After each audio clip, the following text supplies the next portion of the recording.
Hello, everybody. Tracy Mrs. JDog Flanagan with you here today. I'm the co-founder and senior vice president at JDog Brands. Welcome back to another exciting episode of Tactical Treasures podcast, sponsored by the JDog Foundation. Our podcast gives veterans, mil spouses, active duty members, military family members, and patriotic military supporters a voice in the veteran space to speak about their service, how they're affecting their communities post-service, and they share with me a tactical treasure that has helped them in their journey in their military career, business, or life. Today, I'm so excited to have with me Bradford Mills and Pat Dailey. Pat Dailey served as a Marine officer with both the 3rd Marine Division and the 1st Marine Air Wing from 1981 to 1985. After leaving active duty, he worked as a cost accountant in the construction industry for 10 years and the pharmaceutical industry for 26 years. Mr. Dailey holds bachelor's degrees in accounting and business management from Spring Garden College in Chestnut Hill, Pennsylvania. He has served on the Philadelphia board of the Marine Corps Scholarship Foundation since 2001 and in 2022 as a board member of the Japan America Society of Greater Philadelphia. He and his wife built, own, and operate a successful restaurant and adjoining retail store in the Philadelphia suburbs for the past 20 years that has been consistently rated one of the best places to eat on Philadelphia's main line, according to the Philadelphia Inquirer, Zagat, and the Mainline Times. Mr. Dailey is the founder of the Ton Tavern Legacy Foundation. Bradford Mills served as an infantry officer in the United States Marine Corps, including service in Operation Desert Storm. Bradford Mills is vice president and Central Pennsylvania regional manager for Shear Partners, a commercial real estate broker and developer. He has 30 years experience in the commercial real estate development, redevelopment, consulting, and brokerage. In addition, he served as CEO of a Philadelphia low-income housing developer from 2007 to 2008, and as COO of a large Philadelphia area food bank in 2022 to 2023. Brad was an active volunteer with the Marine Corps Scholarship Foundation for over 20 years, including service on its board of directors from 2004 to 2009, as interim CEO in 2008, and as co-chair of its Philadelphia committee in 2001 and 2016 to 2021.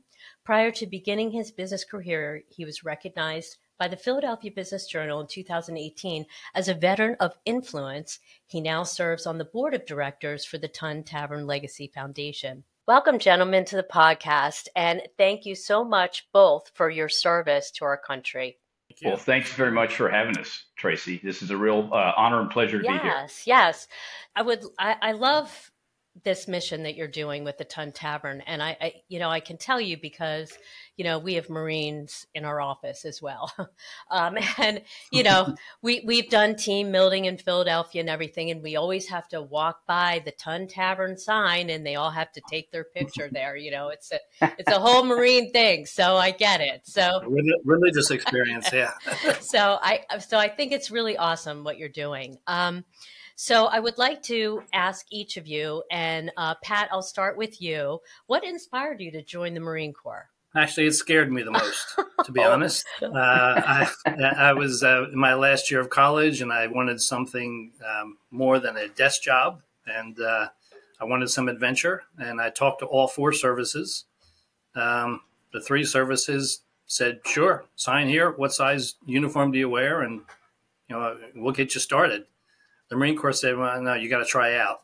You have to go through officer candidate school. And after that, we'll let you know. Or during that, we'll let you know." And so I thought, well, probably can't kill me. So I stepped off that ledge and onto the yellow footprints, as they say. Yes. Heard a lot about the yellow footprints. Yes. Brad, how about yourself? What encouraged you to join the Marine Corps? Well, there's military tradition in my family, and a cousin of mine was killed in Vietnam, actually, in October 1963. Oh, wow. I never had the chance to know him, but obviously heard many stories about him. We also had a family friend who joined in the mid-'60s, and I remember seeing him. He was obviously older than I was. I was a little kid, but I just remember him with really long hair and always reading a book. And he came back from Paris Island. We met him at the bus station. He was standing straight up, obviously a very different haircut. Yeah. And intense blue eyes. I didn't even know what color his eyes were. And I thought, wow, what a transformation. So I think that probably set in motion the idea that this was something that I would do. Wow. So I joined Navy ROTC in college and then was, commissioned after that. So it was nice to have the Marine Corps pay for college. And, I learned probably more in the Marine Corps than I did in school. Sure. And, it's a great teacher of lessons. Yeah, I'm sure. So is there, I would like to ask each of you, and Brad, I'll just start with you here. Is there a particular aspect of your service that stood out as impactful in a positive way for you? I'm sure there were many. It's life. It's a life-changing impact. Yes, I will just say that I was an infantry officer, and you go there as you're a second lieutenant. You're the lowest of the officers. You don't really know much. I mean, we've been trained, but you still have to learn the ways of the world. And I remember going to the field in the wintertime. We were preparing for an exercise, and it was cold and dark. We were sort of stumbling through the woods about 3 a.m. We got back to our bivouac area, and our battalion commander was there with our sergeant major. So the battalion commander, the senior officer in our 800-man organization, he'd had 2 tours in Vietnam, was decorated for valor, and and our sergeant major also highly decorated. And they were serving hot soup to the Marines, and it really made an impression. I mean, he didn't have to be out there at 3 a.m. Sure. We were doing our job, but he made sure to be where Marines would appreciate his presence, and that's something that always stuck with me. Wow. Well, they say lead by example, right? Lead from the front type thing. So that's amazing. And Pat, for you, is there something that stood out to you as impactful? Yeah, there's a number of things, but one of my earliest memories was actually in Officer Candidate School when our company commander gave us a bit of advice. He said, always tell your Marines why they're doing something, not only what the mission is, but why. Because when you don't have a chance, they'll trust you. And I always thought that was good advice in business and anything else. If you can explain the why of what you're doing, of why we are doing this, it helps a lot. Sure. Yeah, totally agree with that. What you guys are doing now, I think it's amazing. So the Tun Tavern legacy founded, and that whole premise is reconstructing that building that is no longer there in Old City. So Pat, you kind of founded the foundation. What led you to start this foundation and embark on this amazing reconstruction project? As with most ideas in the Marine Corps, it was fueled with beer and birthday cake. There is a infamous tavern in South Philadelphia called Cookies. It was once owned by a Vietnam era Marine who used to invite his fellow Marines on November 10th to come to his bar. And I think it was probably the longest running celebration in Philadelphia for that sort of thing.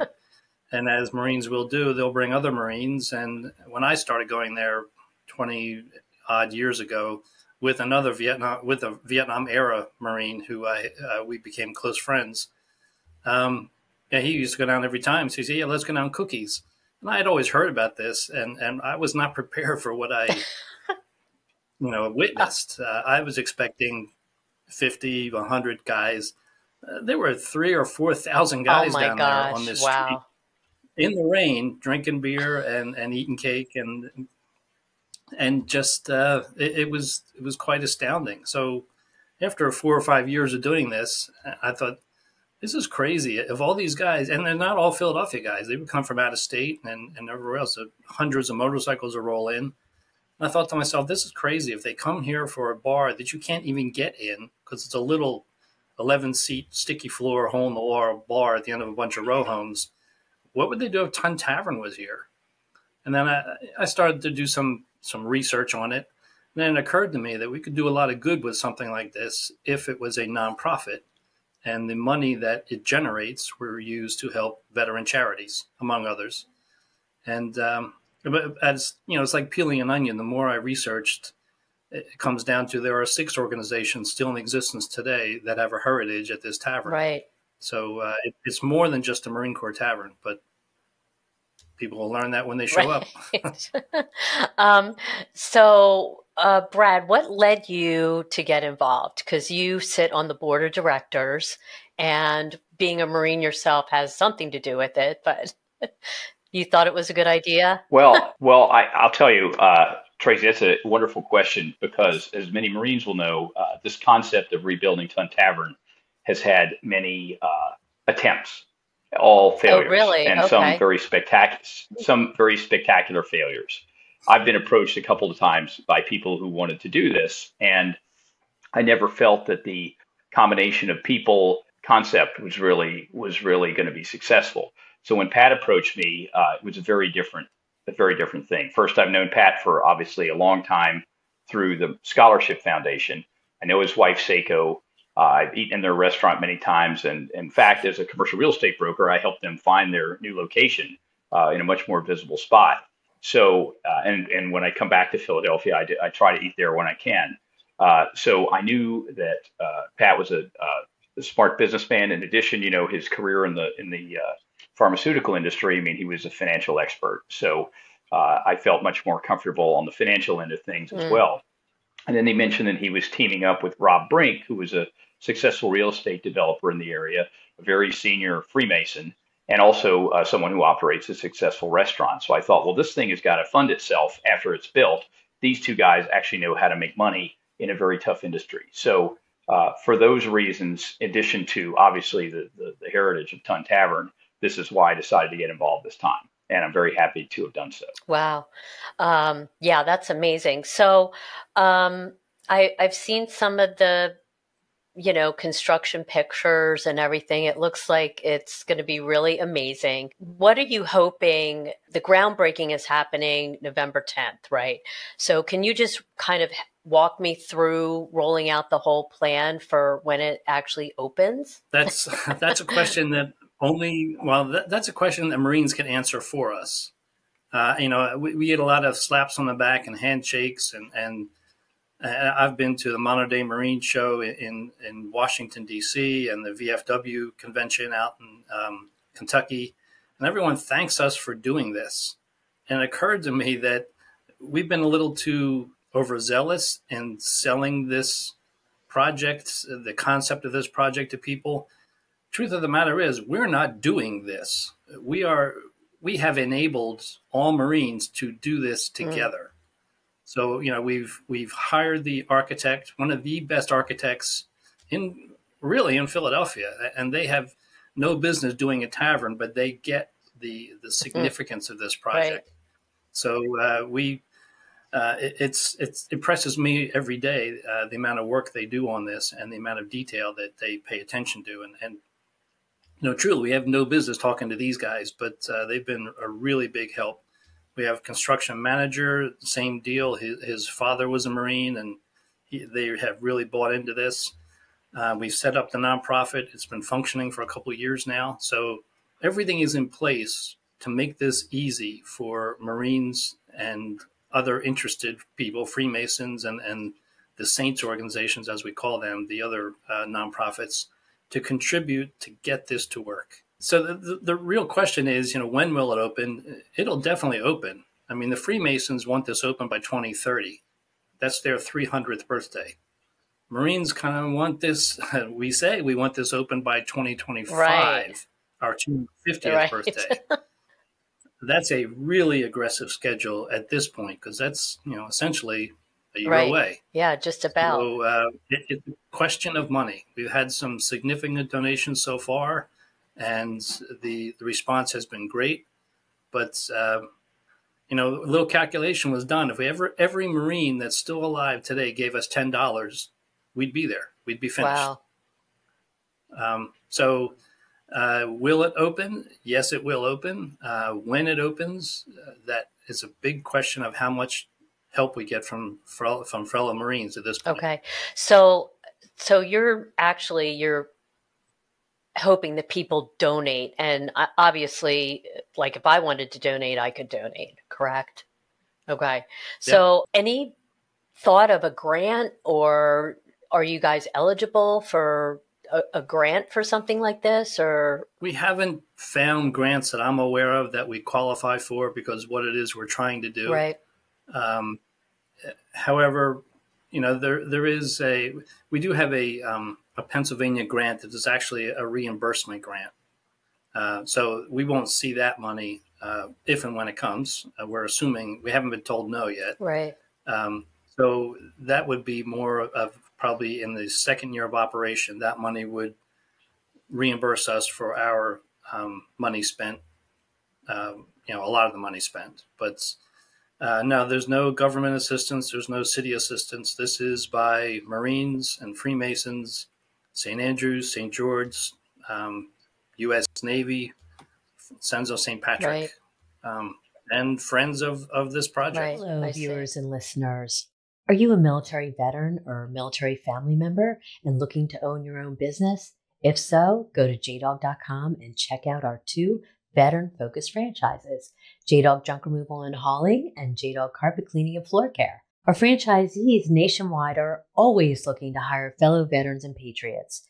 JDog is the world's largest military franchise system with hundreds of locations nationwide. We are nearly 90% veteran-owned with the goal of reducing the veteran unemployment rate to under 1%. Check us out. Go to jdog.com to learn more. Now, back to the podcast. Well, it sounds like a really aggressive schedule, but Yeah, that sounds awesome. If you guys could open next year, that would be amazing. So the location where it's not exactly where Ton Tavern used to be, but it's close, right? No, yeah, it is very close. We tried putting them where it used to be. They won't stop the traffic on Interstate 95 long enough for us to snap chalk lines and dig a foundation. Okay. So, and then we're going to put it on the cap over it, but they just ripped that cap off, gosh. and they haven't put the new cap back on yet. So that was not to be. So we're literally around the corner, about a 4-minute walk from where the marker was, which has been reinstalled in actually the wrong place, but I'm sure there's a reason for that. It's reinstalled 50, 60 yards from where it originally was placed. But we're essentially a 4-minute walk from where it stood, right around the corner, less than 200 meters, if Marines want to know. And it's in the heart of Old City. The little alleyway is a cobblestone alleyway next to us that borders it. That's been there since the 1600s. Right. It's one of the original cobblestone alleys for Philadelphia. It's on the maps way back when. So, that was there when Ton Tavern was there. It's just Tavern is located around the corner from where it originally stood. Awesome. So, Brad, when Ton Tavern does open, do you welcome everybody, civilians, and to come eat and experience the legacies of Ton Tavern? Well, absolutely. And one of the nice things about the concept, which Pat and Rob developed before I got involved, is that this is going to be a Mariner's Tavern. So there's a historically accurate reproduction of the tavern that is the front part of the site. And you'll go there and you can experience life as it was with, maybe a little better sanitation and heating and cooling. Right. And, anybody is welcome. Now, we do have merchandise available, which will help, purchases of which will help, build the building. A couple of those are bottomless beer steins. So you buy one of those, get it personalized. And when you come in, you say, "I'm Tracy Flanagan." And they go, "Mrs. Flanagan, here's your mug." Oh. And you drink free. Oh, wow. So, okay. Yeah, it's a really, I think that's one of the nicer swag items that you can buy. Oh, that's cool. And then we've decided, while we're speaking of that, we've decided to make it a legacy mug. So you could actually hand that down to somebody. Oh, wow. And there'll be a card inside the mug. If that person can identify themselves correctly, they'll get to use that same mug. Oh, wow. I love it. It's a 32-ounce tankard, so that's a lot of coffee. Coffee? I don't know. Yeah, oh my goodness. Okay. I love that. What a cool concept. Yeah, and Pat can tell you more about the rear portion, which is a little bit more open and a little more friendly to larger groups. Right. It's so in the history of this tavern, it actually changed names a number of times. It was originally built and called Tun Tavern, a tun being the largest wooden vessel that held beer, about 250 gallons of beer, and it weighed around 2,000 pounds. So I believe that's where the modern ton comes from, the English unit of measure for beer. And from what I've read, you could only display these tons, these large barrels, if you were a registered brewer of beer. And that was what the gentleman who built the tavern, Joshua Carpenter, he and his brother Samuel, who actually was a sugar merchant in Barbados, came to Philadelphia because William Penn had started this Quaker colony. Joshua Carpenter was not Quaker, but his brother Samuel Carpenter was. And so Samuel came first, Joshua followed shortly after, and together they used Samuel's land to put this tavern on there. And it was at the end of a pier, and ships would tie up at the pier, unload the ships, and the captains and whatnot would walk to the end of the pier and enter the tavern, and there they stood. So in its lifetime, the taverns, and you may like this, it's an interesting fact, the tavern's most successful years was when it was run by women. Oh. It really made a name for itself as the place to eat in Philadelphia. Okay. So at one point in about the 1740s, it was called Peg Mullen's Beefsteak Club. Oh, okay. Beefsteak clubs were all the rage in London in the 1730s, where wealthy actors they had acquired a taste for beef, hence the beef eaters, the King's Guards. And so they would contract with a local restaurant and say, every other Tuesday in the month, we're going to show up at your restaurant. We'd like to rent the second floor. Just keep the beef and wine coming all night long. Us and our friends, we have a beefsteak club that we're going to start. So they would start these private beefsteak clubs. And so Peg Mullen, the wife of Thomas Mullen, decided Philadelphia needed a beefsteak club. So it also carried the name beyond Tun Tavern and Mullen's Tavern. It was called Peg Mullen's Beefsteak Club. Continental Congress wrote about it as the best place to eat in Philadelphia for a number of years. And so it gained the reputation for a really fine place. And you often see referred to on old maps, not as Tun Tavern, but as Peg Mullen's Beefsteak Club. Wow. So the point is, this rendition of the tavern that we're rebuilding, it's, they didn't have OSHA and safety regulations back then, of course. Right. You can't fit enough people in the tavern we're building to make it economically viable. So behind it and connected to it is Peg Mullen's Beefsteak Club, which will be a larger structure. Also look colonial, like a colonial warehouse, but that will be Peg Mullen's Beefsteak Club. Oh, I love it. Oh, that's great. I can't wait to come in and take a look and when you guys open. Oh, I thought you were going to say contribute. I'll see what I could do.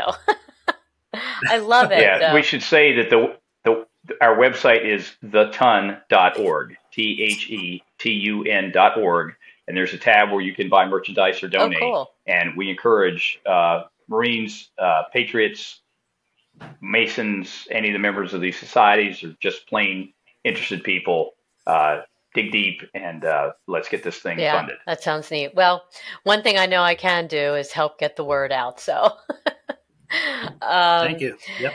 So that's really amazing. But we come to the time in the podcast where I have to ask each of you, Brad, you first, what is your tactical treasure that has helped you in your journey? I would love to hear. Wow. Tactical treasure. I mean, there's so many lessons we learn, right? From our training to then being, serving. I would say the one that I use frequently in my professional life is always have a plan B.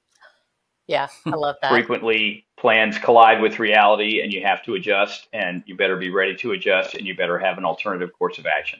So I would say that's probably the most useful tactical treasure. I I love that tactical treasure, and I have to agree with you. My husband, Jerry, he's the king of Plan B. That's one of the things I love about Is him, he? right? It's been a wild ride. Anyway, Pat, what is your tactical treasure? Brad kind of stole my thunder there, but there's other things that you learn in the Marine Corps and probably in other military branches as well. But the Marines are famous or infamous for attack in a different direction. So, in this project, I can't tell you how many times we've hit walls and just, it can't be done, can't be done, can't be done. So I just think about it like, now we have to figure a way to do this. Let's attack in a different direction. And we do get around it. You don't give up. Right. Because this is not for the faint of heart. One of our board members who is not a military person, but a very good IT guru, because when I selected the board, I wanted people I could trust and that I didn't have to sell this project to. They would get it. People like Brad. You don't have to explain this tavern to a Marine. But our IT guy was, just a couple of months ago, he said, "Boy, nothing scares you guys, does it?" He said, "This would scare the hell out of me trying to do this project." It's just, I said, "Nothing scares you guys." I don't know. I don't have time to be scared. Right. So I just thought that was an interesting observation. Yeah, that is an interesting operation. But, you just have to kind of forge ahead, and, sometimes fear can be a really incredible motivator.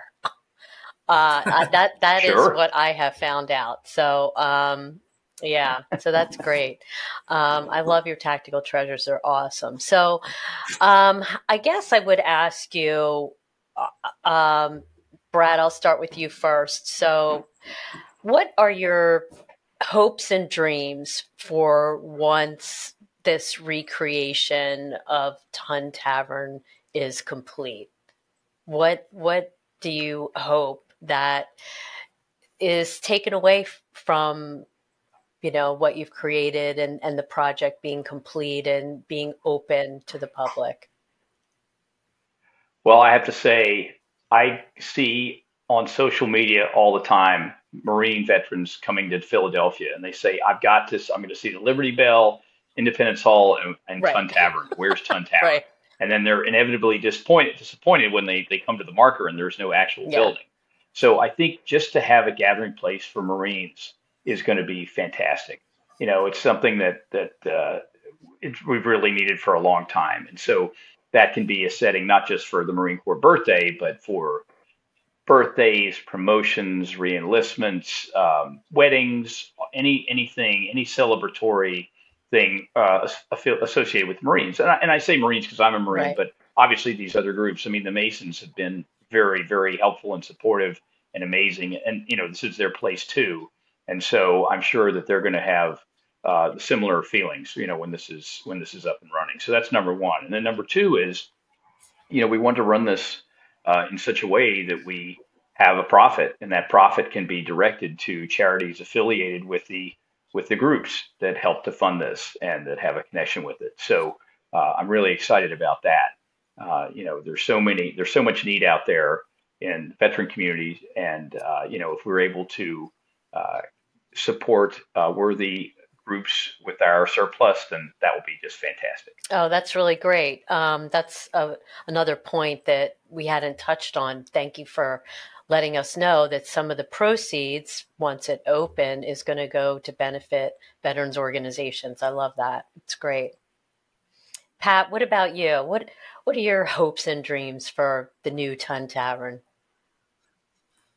Much like what Brad said, it's a place that we hope Marines can come back to. A Marine once said to me, I was in Philadelphia 6 months ago, and when I asked the lady at Independence Hall, where you have to buy, or you have to pick up tickets, you don't buy them; they're free, but it's a timed tour. And he said, "Where's Ton Tavern?" And he said, she kind of got upset. It's like, "What is it with you Marines and about Ton Tavern?" I guess she was having a bad day. He said, "I didn't identify myself as a Marine, but she knew. Apparently they get asked all the time." And a park ranger did tell me that. It's after "Where's the restrooms? Where's Ton Tavern?" is like the second most asked question at Independence Hall. So that's funny.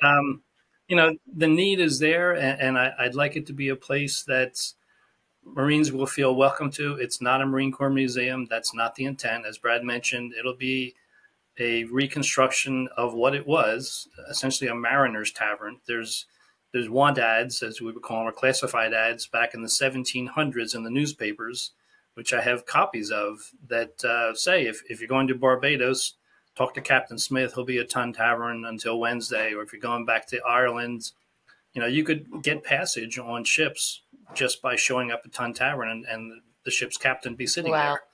It was where news was shared. It was a fairly large building as taverns go, I think, because all these societies held their fundraising dinners there.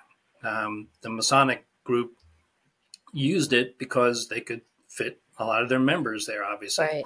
Right. The Friendly Sons of St. Patrick, which I'm a member, and a few of our board members are, they didn't even realize they had a heritage at this tavern.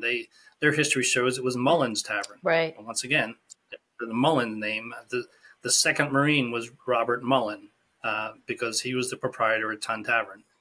So there's these benevolent societies that still exist today. The work they did back in the 1700s was to help indigents, immigrants from those countries get started here. Now they fund scholarships for people from those countries to study here and people from Philadelphia to study abroad. So all three of those saints, as we call them, do charitable work. Sons of St. George, St. Andrew's Society, and the Sons of St. Patrick. Wow. And even the U.S. Navy has some ties here. John Adams wrote the rules for the U.S. Navy on the second floor at Ton Tavern because he was the head of the Naval Committee. And so there's a lot of history in this tavern, and we have 6 groups that I think we'll find as though they have come home to someplace familiar. Yeah. Well, that's amazing. I love it. So this is an amazing undertaking that you guys are doing, and I wish you the best of luck with it, and I look forward to it opening. Thank you so much for sharing everything that you did. A ton of information here. But before you go, where can people find and connect with both of you? Where can they find out more information on the Ton Tavern reconstruction? How can they donate? And is there a way that they can kind of watch the developing events of the reconstruction? As Brad mentioned, the website, theton.org, is the best place to start. Okay. You can join Sons of the Ton if you're so inclined. You could purchase a shirt that says that. You can purchase mugs. People have to understand, this is a fundraising mode. So you're not spending $250 for a magnificent golf shirt. You're spending for a nice golf shirt that helps us build this. Right. $1,000 for a tankard that will hang in the Ton with your name on it. Well, it doesn't cost $1,000, but that's how we get this thing built, through those kind of donations. And it's all on social media. All of the regular social media channels are kept current by our marketing help. So, Brad, anything else you can think of? Yeah, I would say that I use LinkedIn quite a bit, and there are hundreds of people following us there. So the Ton Tavern Legacy Foundation, you can find on LinkedIn. Easy to follow with regular updates. There are questions. I know that through that, there was a commander of the VFW for Tennessee has invited one of our board members, Ken Hopper, to speak at their state convention. So any requests like that, that's a good way to go about it. We monitor that pretty closely. I also say with Ken, he's been very active in fundraising. He just secured a $1 million donation from a very prominent Marine in the business community, and it's a challenge grant. So we get half of it when we raise a certain amount and the other half when we raise another amount. So, we should also say this to people looking to donate. Your dollars are basically doubled while we're in this mode. Okay. So, please think about us here before the end of the year. And, let's get our coffers full so we can pay the general contractors and the architects and, get this thing moving. Wow, that's great. Okay, great. We'll make sure that we do a shout out to the website and let people know what's going on there and how to donate and how to help you guys fundraise. That's awesome. Thank you so much, Tracy. Thank you. Guys, thanks so much for coming on. I'm really anxious to kind of follow how you move along and can't wait to walk into the new Ton Tavern. Come on out to the groundbreaking ceremony November 10th. It'll be quite a party. Yeah. Or November 9th, the Black Tie event at the Masonic Grand Temple, which is like a cathedral kind of building in Center City, Philadelphia. Okay.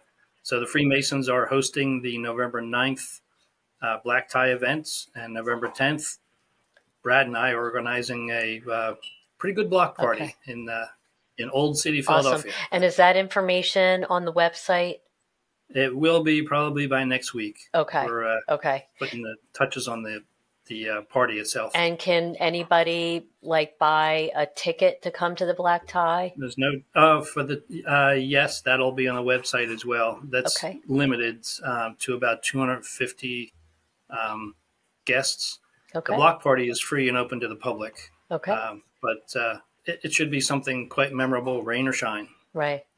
Okay. But we've done this party in the rain many years. Yes, and bring your drinking gloves to the party on the 10th. Yeah. Right. All right, great. Well, I will make sure that all the Marines I know, especially in our office, know all about this. So that's awesome. You. So, okay, guys. Well, thank you so much for coming on and wish you best of luck with this project. Thank you so much, Tracy. Right. Thank you. Hello, viewers and listeners. Thank you so much for tuning into this episode of Tactical Treasures Podcast. We've just finished up an amazing conversation with Bradford Mills and Pat Dailey, who served in the Marine Corps as officers. They have now undertaken an amazing project to reconstruct the Ton Tavern that used to be located in Philadelphia, Pennsylvania. So, founded by Pat Dailey, the Ton Tavern Legacy Foundation is a registered 501c3 nonprofit organization formed by members of organizations with origins at Ton Tavern that are still in existence. It has acquired land to rebuild and reestablish an authentic reproduction of the original Ton Tavern building in Philadelphia. The Ton, constructed in 1693, is the birthplace of Freemasonry in Pennsylvania, 1731, and the first documented lodge in North America and the founding place of the St. Andrew's Society, 1747, and the United States Marine Corps, 1775. It is also the early first meeting place of the Friendly Sons and Daughters of St. Patrick, established 1771, the Society of St. George, founded in 1772, with earlier meetings at Ton Tavern, and is purportedly the place where John Adams and the Naval Committee met and drafted documents that outlined the structure for what became the United States Navy in 1775. A groundbreaking ceremony is planned for November 2024 in advance of the Navy and Marine Corps 250th homecoming celebration in 2025. The Ton will be located at 19 South 2nd Street in Philadelphia's Old City neighborhood, known as America's most historic square mile. The location is within 250 yards of the original Ton Tavern site at Water Street and Ton Alley on Philadelphia's waterfront, where the Ton stood until 1781. For more information, you can go to theton.org, and Ton is spelled T-U-N. You can donate. You can look at the recreation models of what the new Ton will look like. You can also check in and follow the reconstruction efforts. And they are planning on holding a black tie event November 9th of this year with a groundbreaking party on November 10th. So there'll be more information on the website about that in the next week or so. So stay tuned. Thank you for tuning in. And don't forget, you can find our Tactical Treasures podcast on all your streaming favorite podcast platforms, as well as Vet TV, American Grit, and our dedicated YouTube channel. We are now airing on Reese Across America Radio on Thursdays at 7 p.m. And if you miss that, be sure to catch the encore on Saturday at 1 p.m. Eastern. You can also find Reese Across America Radio on the iHeartRadio app, the Odyssey app, and the TuneIn app. We're also proud to share that our JDog Foundation is a Reese Across America sponsorship group. For each $17 veterans wreath that you sponsor, $5 goes directly back to the JDog Foundation, whose mission is to prevent veteran suicide and heal veterans' mental health and PTSD. You can donate right now at reaseacrossamerica.org/JDog. Again, thanks for joining us, and we'll see you again on another podcast real soon. Bye-bye now.